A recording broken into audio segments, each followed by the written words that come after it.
You didn't rise to FSB station chief in Washington, D.C. without having some significant tradecraft.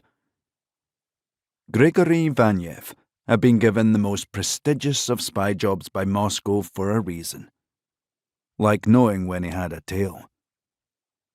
He was in his Chrysler 300 saloon, cruising through the leafy suburbs of the district of Georgetown that had come to be his home for the last 6 years. The many overhanging trees turning autumnal browns, deep pinks and dark plummy reds. But Vanyev's thoughts were not on the postcard scenes around him.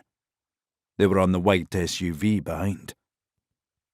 There were many within the Russian intelligence services who believed that the DC station chief job, operating in the heart of American political power, was an ironically safe position.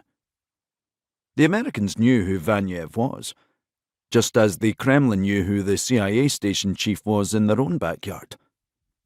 As had happened with the Cold War nuclear threat, the stakes were so high in DC and Moscow that a stalemate was the safest solution for all. The Americans knew that Russia would always have some kind of espionage presence in the capital, and vice versa. What mattered was getting the job done without being impeded. Neither side played games when it came to station chiefs. The risk of provocation was too high.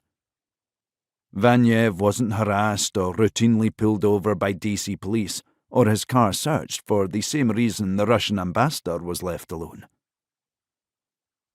Which was why Vanyev knew, if he had a tail in DC, it wasn't the Americans. And if it wasn't the Americans, who was it? The white SUV had followed Vanyev as he looped the block. The first time could have been accidental, twice a coincidence, but the third time removed all doubt.